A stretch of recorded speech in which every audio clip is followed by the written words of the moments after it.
Bismillah, Assalamualaikum warahmatullahi wabarakatuh. Perkenalkan, nama saya Iqbal Fathur Rizki dengan NIM 1213050082, jurusan Ilmu Hukum 2B.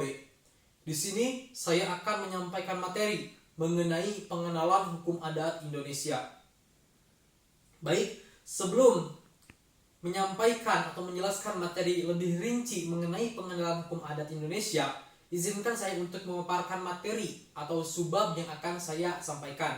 Yang pertama tentunya mengenai definisi hukum adat. Yang kedua, mengenai bentuk hukum adat. Yang ketiga, sifat hukum adat. Yang keempat, perbedaan hukum adat dan hukum kebiasaan. Yang kelima, dasar berlakunya hukum adat. Yang keenam, persekutuan masyarakat hukum adat. Yang ketujuh atau yang terakhir adalah tentang sejarah hukum adat. Baik, kita masuk ke subbab yang pertama atau materi yang pertama, yaitu tentunya mengenai definisi hukum adat.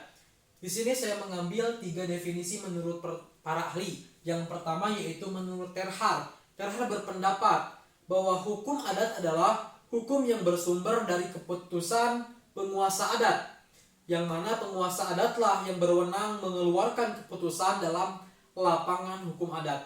Jadi orang yang berhak di suatu daerah untuk mengeluarkan hukum adat, hukum-hukum yang akan dikeluarkan yaitu adalah dari penguasa adat. Kemudian yang kedua, definisi hukum adat menurut Profesor Supomo. Profesor Supomo berpendapat bahwa hukum adat merupakan sinonim dengan hukum yang tak tertulis atau hukum yang tidak dibentuk oleh badan legislatif. Jadi hukum adat itu merupakan persamaan dari hukum yang tak tertulis yang tidak dibentuk oleh badan legislatif. Kemudian yang ketiga, definisi hukum adat menurut Dr. Sukanto. Dr. Sukanto berpendapat bahwa hukum adat merupakan keseluruhan adat yang tidak tertulis yang hidup dalam masyarakat berupa kesusilaan, kebiasaan, dan kelaziman yang mempunyai akibat hukum. Hukum adat juga adalah adat yang mempunyai sanksi. Nah, menurut Dr. Sukanto, bahwa hukum adat adalah tadi seperti definisi dari Profesor Supomo merupakan hukum yang tak tertulis, yang mana hukum adat ini apabila dilanggar oleh masyarakat di daerah tertentu yang sudah ditetapkan hukum-hukum adat, maka apabila dilanggar akan mendapatkan sanksi atau hukuman. Dapat disimpulkan dari 3 definisi menurut para ahli, dapat disimpulkan bahwa hukum adat adalah hukum atau peraturan yang tidak tertulis yang tumbuh dan berkembang di dalam masyarakat yang hanya ditaati oleh masyarakat yang bersangkutan. Hukum adat juga mempunyai kemampuan menyesuaikan diri dan elastis karena peraturan-peraturannya yang tidak tertulis. Nah, itu penjelasan mengenai definisi hukum adat. Selanjutnya kita masuk ke materi yang kedua, yaitu tentang bentuk hukum adat. Bentuk hukum adat dibagi menjadi 2. Yang pertama yang tidak tertulis dan yang kedua yaitu yang tertulis. Yang tidak tertulis yaitu tumbuh dan hidup di dalam masyarakat yang masih buta huruf. Contoh, Maro, kawin lari, dan harta gono gini. Kemudian yang tertulis yakni yang sudah mengenal tulisan, misalnya pranata-pranatan di daerah Suapraja dan Subak di Bali, dan juga piagam-piagam raja Angger Ambiru 1782, Naworo Pradoto 1771, Pranata Desa dan Baraja Nantai, Kutai, dan lain sebagainya. Itu dia mengenai materi bentuk hukum adat. Kita masuk ke materi selanjutnya, yaitu tentang sifat hukum adat. Hukum adat itu sendiri ternyata mempunyai sifat. Sifat-sifat hukum adat yaitu yang pertama adalah magis religius, yang artinya alam pikiran masyarakat hukum adat dipengaruhi oleh alam gaib, atau setiap perbuatan masyarakat hukum adat dilandasi oleh agama dan kepercayaan. Jadi hukum adat itu sendiri masyarakatnya tetap dilandasi oleh kepercayaan atau keagamaan atau keimanan mereka yang dibalut oleh keimanan mereka hukum adat itu sendiri ya. Kemudian yang kedua yaitu komunal atau kemasyarakatan, yang artinya setiap orang merasa benar-benar selaku anggota masyarakat, bukan oknum yang hidup mandiri, karena manusia merupakan makhluk sosial yang mana membutuhkan satu sama lain. Contohnya mengikuti gotong royong dan ikut musyawarah agar terciptanya kerukunan atau kemakmuran. Nah, kemudian sifat yang selanjutnya yaitu konkret atau terang nyata, yaitu suatu perbuatan hukum selalu diberi wujud nyata. Alam pikiran masyarakat adat berdasarkan hal-hal yang nyata. Kemudian sifat yang selanjutnya yaitu partisipal kosmis, yang artinya masyarakat adat tidak dapat melepaskan dirinya dari perasaan, persatuan, kebatinan dari anggota masyarakat yang lain. Jadi di antara mereka terdapat ikatan yang kuat satu sama lain. Nah, jadi masyarakat itu ikatan batin mereka sudah sangat kuat, sudah terikat gitu ya. Jadi batin mereka sudah terhubung dengan satu sama lain. Nah, kemudian sifat hukum adat yang terakhir adalah tunai atau kontan. Jadi setiap perbuatan hukum selalu diiringi dengan suatu perbuatan, ucapan atau simbol atau suatu prestasi yang harus dibayar dengan prestasi pada waktu yang bersamaan. Yang itu dia dari sifat hukum adat. Kemudian kita masuk ke materi selanjutnya, yaitu tentang perbedaan hukum adat dan hukum kebiasaan. Nah, perbedaannya adalah hukum adat itu sendiri ternyata berawal dari tradisi nenek moyang bangsa Indonesia yang turun-temurun. Nah, jadi di suatu daerah apabila terdapat hukum adat, maka hukum adat mereka itu merupakan tradisi turun-temurun dari nenek moyang mereka, yang mana mereka melanjutkan tradisi itu dari leluhur mereka. Nah, kemudian hukum kebiasaan. Hukum kebiasaan berasal dari hukum orang asing yang diresepsikan ke dalam hukum Indonesia sebagai hukum asli Indonesia. Nah, itu dia perbedaan hukum adat dan hukum kebiasaan. Kemudian materi selanjutnya yaitu tentang dasar hukum berlakunya hukum adat. Nah, dasar hukum berlakunya hukum adat yang pertama adalah pasal 2AB. Kemudian yang kedua adalah pasal 75 ayat 3 redaksi lama RR 1851 JO pasal 31 IS ayat 2 sub 2 menyatakan sebagai berikut. Golongan hukum Indonesia asli dan golongan timur asing berlaku hukum adat mereka. Kemudian dasar hukum yang ketiga adalah pasal 104 ayat 1 UUDS Undang-Undang Dasar 1950 yang menyatakan sebagai berikut. Segala keputusan pengadilan harus berisi alasan. Alasannya dan dalam perkara hukum masyarakat menyebut aturan-aturan undang-undang dan aturan-aturan hukum adat yang dijadikan dasar hukum itu. Kemudian pasal atau dasar hukum selanjutnya yaitu pasal 2AP Undang-Undang 1945. Kemudian dasar hukum yang terakhir yaitu Undang-Undang Nomor 14 Tahun 1970 tentang ketentuan pokok-pokok kekuasaan kehakiman. Nah, itu dia dasar hukum adat. Kemudian kita masuk ke materi selanjutnya yaitu tentang persekutuan masyarakat hukum adat.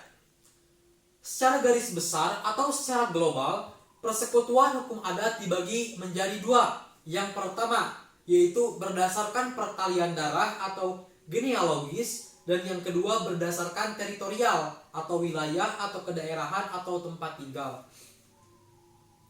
Yang pertama berdasarkan pertalian darah atau genealogis. Genealogis dikenal 3 macam pertalian darah atau pertalian keturunan, yaitu yang pertama menurut garis laki-laki kebapaan atau patrilineal, contoh orang Batak, Bali, dan Ambon. Kemudian yang kedua pertalian keturunan menurut garis perempuan atau keibuan atau matrilineal. Kemudian contohnya masyarakat hukum adat Minangkabau, Sumendo. Kemudian yang ketiga yaitu pertalian menurut garis ibu bapak, parental atau bilateral. Contoh Jawa, Bali, Toraja. Nah, itu dia berdasarkan pertalian darah. Kemudian yang kedua, berdasarkan teritorial atau wilayah atau kedaerahan atau tempat tinggal. Yang pertama, masyarakat hukum desa atau perkampungan. Yang kedua, masyarakat hukum wilayah atau daerah. Yang ketiga, masyarakat hukum serikat desa atau perserikatan desa. Contoh teritorial, Jawa dan Madura, Bali, Sumatera Selatan, dan Aceh, dan lain sebagainya. Nah, itu dia tentang materi persekutuan masyarakat hukum adat. Kemudian kita masuk ke materi yang terakhir, yaitu tentang sejarah hukum adat. Sejarah hukum adat dibagi menjadi dua periode. Yang pertama, sejarah sebelum kemerdekaan. Periode sejarah hukum adat pada masa penjajahan Belanda terbagi menjadi beberapa zaman. Yang pertama adalah zaman Daendels, yaitu pada tahun 1808 sampai 1811. Yang mana pada zaman ini beranggapan bahwa memang ada hukum yang hidup dalam masyarakat, akan tetapi derajatnya lebih rendah dari hukum Eropa. Jadi tidak akan mempengaruhi apa-apa, sehingga hukum Eropa tidak akan mengalami perubahan. Itu dia pada zaman Daendels. Kemudian yang kedua pada zaman Raffles, yaitu pada tahun 1811 sampai 1816. Pada zaman ini, Gubernur Jenderal dari Inggris membentuk komisi atau panitia yang tugasnya mengkaji, meneliti peraturan-peraturan yang ada dalam masyarakat untuk mengadakan perubahan-perubahan yang pasti dalam membentuk pemerintahan yang dipimpinnya. Itu dia pada zaman Raffles. Kemudian yang ketiga, pada zaman Komisi Jenderal, yaitu pada tahun 1816 sampai 1819. Pada zaman ini tidak ada perubahan dalam perkembangan hukum adat dan tidak merusak tatanan yang sudah ada pada zaman tadi, pada zaman Raffles. Nah, kemudian yang terakhir yaitu pada zaman CHR Baud. Pada zaman ini sudah banyak perhatian pada hukum adat, misalnya tentang melindungi hak-hak. Demikian juga putra-putra Indonesia sudah menulis disertasi mengenai hukum adat di perguruan tinggi pada itu di Belanda. Antara lain sebagai berikut. Tahun 1922, Kusumatmadja yang menulis tentang wakaf. Pada tahun 1925, Subroto yang menulis tentang gadai sawah. Kemudian pada tahun 1925, Enda Bumi yang menulis tentang hukum tanah suku Batak. Kemudian pada tahun 1927, Supomo yang menulis tentang hak tanah di kerajaan-kerajaan. Nah, itu dia sejarah sebelum kemerdekaan. Pada periode kedua yaitu setelah kemerdekaan. Nah, pada pasal 2 Aturan Peralihan Undang-Undang 1945 mengakui keberadaan hukum adat yang menyatakan segala badan negara dan peraturan yang masih berlaku selama belum diadakan yang baru menurut Undang-Undang Dasar. Kemudian dalam pasal 104 ayat 1 Undang-Undang Dasar Sementara 1950 juga terdapat penjelasan mengenai dasar berlakunya hukum adat. Penjelasan mengenai dasar berlakunya hukum adat, pasal tersebut menjelaskan bahwa segala keputusan pengadilan harus berisi alasan-alasannya dan dalam perkara hukuman menyebut aturan-aturan undang-undang dan aturan-aturan hukum adat yang dijadikan dasar hukum itu. Kemudian setelah amandemen kedua Undang-Undang Dasar 1945, pasal 18b ayat 2 menjadi dasar pengakuan hukum adat dalam konstitusi negara Indonesia, yaitu sebagai berikut. Negara mengakui dan menghormati kesatuan-kesatuan masyarakat hukum adat beserta hak-hak tradisionalnya sepanjang masih hidup dan sesuai dengan perkembangan masyarakat dan prinsip negara kesatuan Republik Indonesia yang diatur dalam undang-undang. Nah, itu setelah kemerdekaan. Mengutip dari sumber lain tentang sejarah hukum adat, bahwasanya peraturan adat istiadat pada hakikatnya sudah terdapat pada zaman kuno, zaman pra-Hindu, adat istiadat yang hidup dalam masyarakat pra-Hindu tersebut. Menurut para ahli, hukum adat adalah atau merupakan adat-adat Melayu Polynesia.